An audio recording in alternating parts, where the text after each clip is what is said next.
Hi everybody, it's me, Mr. Page again from Passion Down Infant School, here to give you another online safety video. And today's video is about gaming and apps and making some ground rules with them.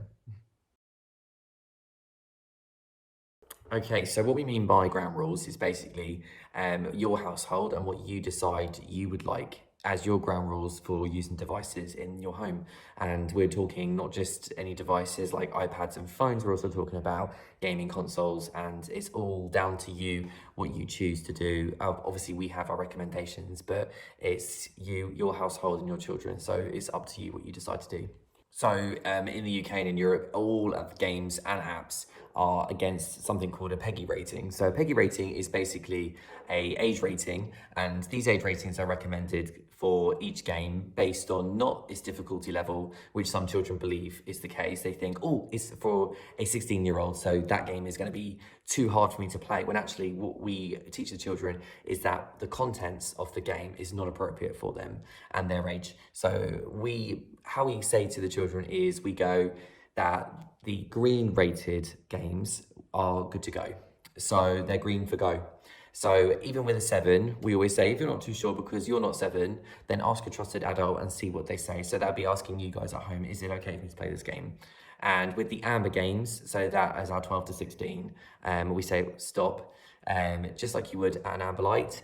Have a think about it. Should you be playing these games? And if you're not sure, always ask a trusted adult. And with the 18 games, which is a red, it is a stop. This game is for adults and it's not for you to play. Again, that's the message that we give the children, and it's up to you to set your ground rules and what you decide that they can and can't play at home. This goes for apps as well. So we recommend to the children that they don't download apps, but if they see something that they like or they want to play or want to go on, that they are to talk to you about it first and to decide, you make the decision whether they're allowed to have that app or not. Always do a little bit of investigating first. Always check to see if these apps are exactly appropriate for your child, or if you're happy with them to access them. Again, some of the contents might not be appropriate, but some of these apps, usually when they come from Pashy Down and they're apps that we play in school as well, you can always ask one of us and we can tell you if we believe it's an app that we're happy with as well, to help you out with that. Some of these games and apps are accessible for the children, but they might be difficult for them to play, or they might be that the game is just a little bit of a higher age rating than their age, but it could still be appropriate. I'm more talking like a 7, when they're with me in early years and they think, well, is it appropriate for them to play those games? We would recommend supervision. So that would be a case of you playing alongside them, seeing what they're playing. It's a really good idea anyway, especially if they're playing a game that you're not sure about, or they're accessing an app that you don't know about, to play alongside them. Have a look at the app alongside them as well first, and they'll give you a more informed decision as whether they should be playing that game or accessing that app. So the main other thing to talk about is passwords. So lots of these games and apps have passwords for the children to make up themselves and access. And we always recommend that these passwords are strong and it's something that they can remember. And more importantly, that they do not share this password with anybody.